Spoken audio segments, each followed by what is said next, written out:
ये बहुत important term है जो हम बिजनेस में इस्तेमाल करते हैं। यानी कास्ट अकाउंटिंग में भी हम ये इस्तेमाल करते हैं इन्वेंट्री मैनेजमेंट में। यानी स्टॉक आउट या स्टॉक आउट सिचुएशन, और इसके बाद है स्टॉक आउट कॉस्ट। तो स्टॉक आउट का क्या मतलब है, यानी when there is no goods available in the warehouse और शॉप। जब आपके पास यानी सामान दुकान में या वेयरहाउस में मौजूद ना हो, मतलब यह है कि हमारे पास यानी सामान ख़त्म हो गया है, दुकान खाली है, यानी गोदाम खाली है, या सामान क्या है, कम है, ज़्यादा नहीं है, कम है।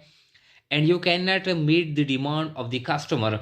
और फिर क्या है, यानी आप के पास जो कस्टमर आते हैं, यानी सामान वो खरीदते हैं, आपको ऑर्डर देते हैं, वो डिमांड करते हैं, और आप यानी कस्टमर का डिमांड पूरा नहीं कर सकते, क्योंकि आपके पास सामान या तो है नहीं, या क्या है, या कम है, शॉर्ट है, उनका ऑर्डर ज़्यादा है, डिमांड ज़्यादा है, आपके पास कम है, तो आप उनका डिमांड पूरा नहीं कर सकते। तो इस हालात को क्या कहते हैं, इस कॉल्ड स्टॉक आउट सिचुएशन या स्टॉक आउट। यानी जब आपके पास सामान ना हो या कम हो, कोई कस्टमर आता है और आप उनके डिमांड को पूरा नहीं कर सकते, तो इन हालात को कहते हैं स्टॉक आउट या स्टॉक आउट सिचुएशन। अब ये तो आसान है, ये तो हो गया। इसके बाद है स्टॉक आउट कॉस्ट्स, यानी स्टॉक आउट कॉस्ट। तो ये इसके साथ रिलेटेड है। यानी द एक्स्ट्रा कॉस्ट, वो जो एक्स्ट्रा कॉस्ट होते हैं इंकर्ड, जो वाकया होते हैं यानी due to stock out situation are called stock out cost. वो एक्स्ट्रा कास्ट जो वजूद में आते हैं, जो वाकया होते हैं, किसकी वजह से, स्टॉक आउट सिचुएशन की वजह से। यानी हमारे पास गोदाम में सामान नहीं है, हमारे पास यानी शॉप में, दुकान में सामान नहीं है, इसकी वजह से कोई कस्टमर आता है, अब वो डिमांड करता है, हम डिमांड पूरा नहीं कर सकते, अब हम अर्जेंट ऑर्डर देते हैं, फिर अर्जेंट ऑर्डर पर हम एक्स्ट्रा कास्ट लगाएंगे, तो इस एक्स्ट्रा कास्ट को क्या कहते हैं, इसको कहते हैं stock out cost. For example, यहाँ पर एग्जांपल है एक्स्ट्रा कास्ट, यानी किस तरह आता है, for example giving urgent order for quick delivery and पे मोर देन रूटीन कॉस्ट। यानी हमारे पास कोई कस्टमर आता है, अब जब कोई कस्टमर आता है तो हमारे पास तो सामान नहीं है, दुकान में या वेयर हाउस में, गोदाम में नहीं है।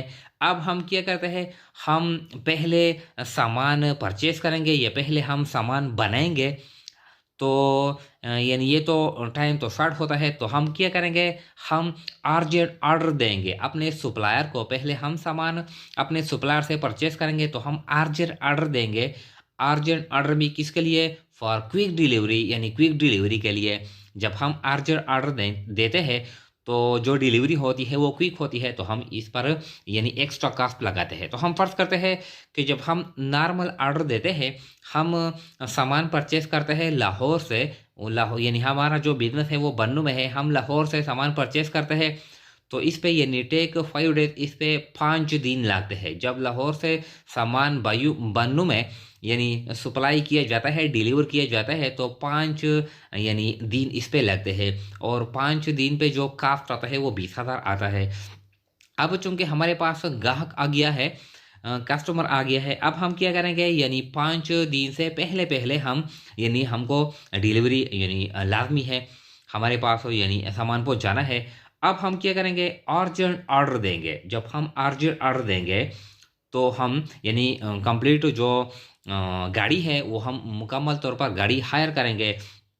5 दिन तक हम इंतज़ार नहीं कर सकते, तो फिर टेक 2 डेज, यानी हमारे पास जब हम अर्ज ऑर्डर देते हैं तो वो यानी इसके लिए 2 दिन दरकार है। अब जब 2 दिन दरकार है, हम टाइम बचाते हैं, तो हम क्या करेंगे, ज़्यादा पैसे लगाते हैं, तो 2 दिन में जब वो डिलीवरी करते हैं अर्जेंट ऑर्डर, हम देते हैं 2 दिन में हमारे पास सामान सप्लाई किया जाता है, तो उस पे हम पेमेंट करते हैं यानी 45,000।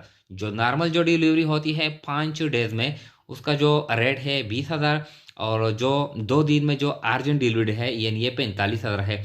अब हम क्यों करते हैं ये, क्योंकि हमारे पास ग्राहक बैठा है, कस्टमर बैठा है, यानी उसको सामान की है, उसको सामान की ज़रूरत है, अब हम अर्जेंट ऑर्डर देते हैं।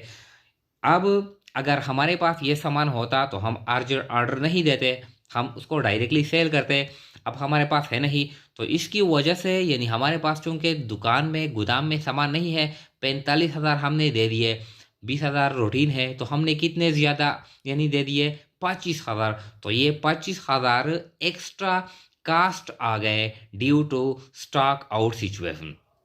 ये 25,000 रुपये क्यों आ गए कि हमारे पास गोदाम खाली है, हमारे पास दुकान में सामान नहीं है, अब हमसे 25,000 रुपये यानी ज़्यादा यानी कास्ट आ गए। ये क्या है, ये एक्स्ट्रा कास्ट है।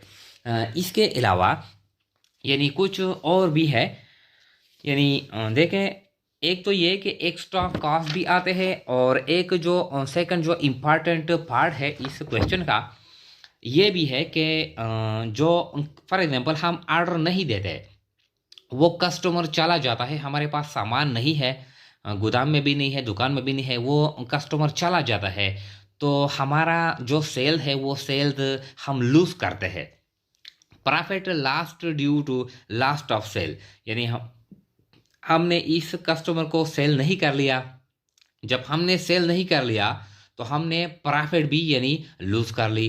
फॉर एग्जाम्पल देखें, we had no goods in warehouse, हमारे पास यानी वेयर हाउस में सामान नहीं था, अब and thus we lost of sale rupees 1,50,000, यानी कस्टमर आ गया था, 1,50,000 रुपये का डिमांड था, वो यानी हमारा जो सेल था वो 1,50,000 रुपये था, लेकिन हमारे पास सामान नहीं था, अब हमने 1,50,000 रुपये का जो सेल है वो लूज कर लिया। फर्ज करते हैं अगर हमारे पास सामान मौजूद होता दुकान में या वेयर हाउस में, हमारे पास तो जब हम 1,50,000 सेल करते तो इस 1,50,000 में से जो कास्ट है, जो अपना खर्चा है वो 1,10,000 है, और जो 1,50,000 में से हम मुनाफा कमा लेते हैं यानी वो 40,000 है।